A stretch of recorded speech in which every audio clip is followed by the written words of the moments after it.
Hey folks, welcome back to the channel. So I took a little bit of a break. I was off about a week or so, and I'm back on the horse. At any rate, I've got an interesting new specimen to work on. This is a 2009 Squier Vintage Modified. This is from their first run of the Vintage Modified series. I'm just keeping it the way it is, and this one's gonna be mine from now on because it's almost perfect. It's got very few little scratches on it, very minor fret wear. It's got some settings that I can tell are kind of wonky, so we're going to go through and do a complete setup and we'll test out the electronics on the way. So real quick before we get started with the neck relief, what is the Vintage Modified series? So Fender says that this series, which originally retailed for about 550 bucks back in 2007 to 2011, which was the first run, but this series was created to improve upon the original design of the Stratocaster.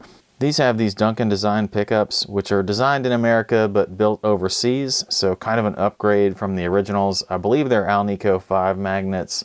The other things that I saw about this guitar that are a little bit different are it has a synthetic bone nut, which is plastic, but I guess probably some kind of an upgraded plastic from what Squier normally uses. Brighter finishes. This has an Indian body of some sort. I'll look up the name of the wood and I'll put it in the subtitles here. It's not alder, it's not basswood, it's something different. It's got a vintage style tremolo with stamped steel saddles instead of some of those cast saddles that you'll see on some models. It does have the standard 2-post Squier tuners. It does have a really glossy finish on the neck, so that's a little bit different than normal. No skunk stripe, 21 frets, 9.5-inch radius. I might even get the weight for you guys, but I'll have to put that on the screen as well because I don't have a scale nearby. Real rosewood fretboard, and I think other than that, I mean, it's got a 3-layer pickguard, which is different than some Squier models. We'll have to get in here and look and see what the electronics look like. It's got that gold logo. It's just a generally upgraded Stratocaster, and you can tell that it's a little bit upgraded from the standard line. So anyway, let's go ahead and check this neck relief. I've got a capo here at the 1st fret. Just going to fret the guitar at the 17th and check at the 8th. Yeah, it's got a little bit too much neck relief in it, so we're going to have to tighten this truss rod nut. Okay, I had to reposition the guitar there to get a little bit better torque on that nut. It's a 4mm nut, I believe, although a 5/32 inch wrench fits in there just fine. Let's see what that did to the neck relief. Okay, so now we're within spec, and I've got the proper 10/1000ths of neck relief here at the 8th fret, measured between the 1st and 17th. The 17th is where the neck meets the body. That's why I measure from there. And the halfway point between the 1st and the 17th is the 8th, roughly. So that's a good place to measure, and that's where you should have your most relief. I will point out, this is a full thickness body, so it's kind of a nice feature. Full thickness of a Stratocaster is 1.75 inches. With the neck relief set, I can move on to other things. So I've removed the strings here, and let's just take a look at some of the internal components, because these pickups are especially interesting to me. They're definitely stock, but they also are Duncan designed and branded as such. It looks like the part number is SC101, and there's one for neck, middle, and bridge, and of course the white pickup covers.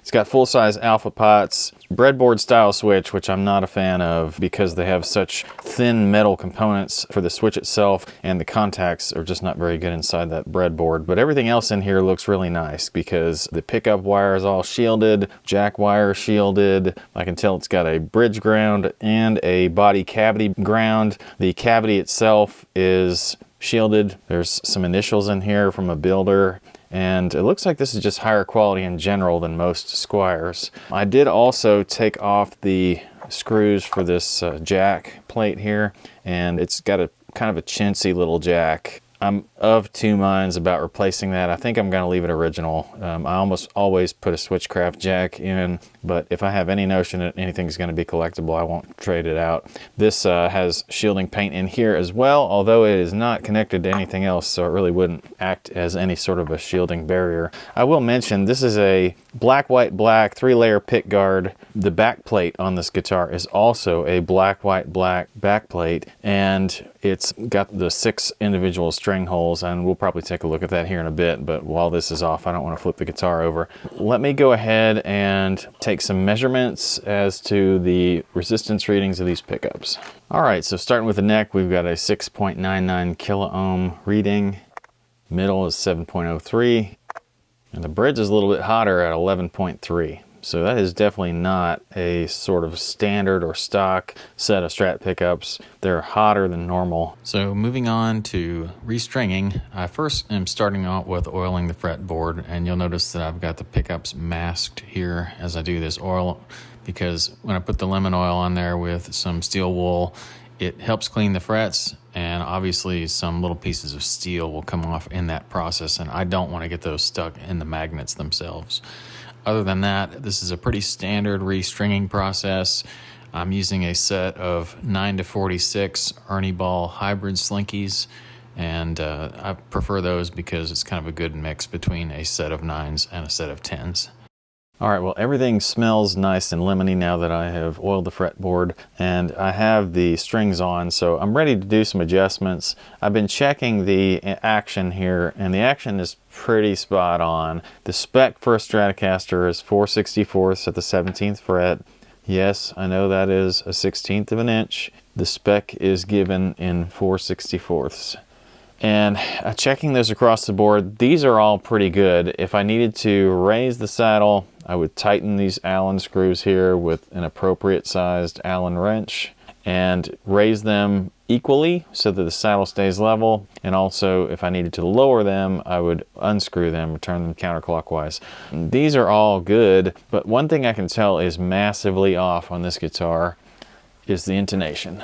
And the reason that I'm saying that is because you can tell the saddles kind of go toward the nut, or at least they're very straight across as you get toward these heavier strings. That's almost never the case when you look at a guitar that's intonated properly. There's almost always an angle where the strings that are heavier are a little bit longer than the strings that are unwound. So anyway, let's go ahead and test that theory. So I've got a small tuner lined up here so that you can actually see what's going on. If you can't see the sweep on that, just look for the green light. So I'm setting each one of these harmonics as I go across. And a harmonic is just, if you don't know what it is and you're new to guitar or something, it's not fretting the guitar on the fret, it's actually putting your finger over the fret, striking the string, and then lifting your finger off. With a tuner like this and with tuning pegs like these, it's very difficult to be accurate, so you just want to try to get it as close as you can. And if you really cared, you could put the guitar into playing position, but I'm just trying to get close here.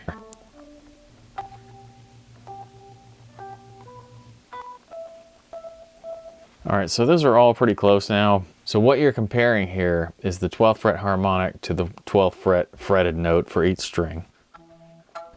So that low E is quite a bit higher at the fretted note than it is at the harmonic, which means we need to lengthen the string or move the saddle back toward the back of the bridge, basically tighten the screw on a Stratocaster. So we'll be tightening the screws on the ones that are sharp and loosening them on the ones that are flat, although I almost guarantee you none of these are going to go flat. All right, that one needs a lot of adjustment. Let's just check these other ones out. Also sharp. Mega sharp, somewhat sharp. That one's pretty close. That was pretty close also, but they're all just a tiny bit sharp. Basically what I'm going to do is detune some of these heavier strings just a little bit, tighten all these screws, and then see where we are. They need a lot of tightening. You can kind of tell where things need to be by roughly measuring out this one at the scale length. This is the high E, measuring that out at the scale length and then sort of falling back from there almost by the width of the string gauge itself back on these next two saddles, then trying to make this fourth saddle equal to the second saddle, and then falling back again about the thickness of the string gauge itself on each one of these strings. That's a rough estimate of where things should be, and that's kind of why I know where to set things without counting my turns right now. If you cared to set your guitar back to where it was when you started this process, count each one of the turns you put in that screw with a screwdriver so that you can undo it if you need to.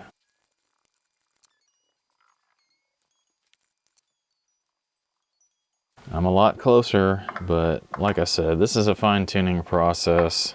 I'll do the rest of this off camera, but all I'm doing each time I adjust any of these screws is retuning every string just so I make sure that the bridge is floating correctly, and then testing out that harmonic versus the 12th fret fretted note on each one of the strings. I'm doing multiple of these at once. You'll probably want to just focus on one at a time. The process is the same. All right, my intonation is correct now, and I'm moving on to pickup height. Now, I've got a video that shows this on a much closer up view if you want to see it that way. The spec that Duncan recommends for their pickups is to start at 330 seconds. So that's where I'm going to start. And I can tell these are already very, very low, by the way. But to start there, I'm going to use a 330 seconds Allen wrench, fret the guitar at the last fret, and then adjust upward until the string just touches the Allen wrench. And it makes it a lot easier on these flat pole pieces like these Duncan pickups have. Sometimes when they're staggered, it's not as easy to use the Allen wrench, but I'm just going to do that on the rest of these. What should end up happening at the end of this is that the neck pickups will be sunken further into the body than the bridge pickup, and that's just because of the angle of the strings when you have them fretted at the last fret. Now, obviously you'll want to tune that to ear after you're done, and I usually just kind of roughly check out if any of the pickups are louder than the other ones. On these, I do find that the bridge pickup is quite a bit louder than the other ones, so I may lower that one down some. By the way, when you're raising your pickup, you're tightening the screws. When you're lowering the pickup, you loosen the screws.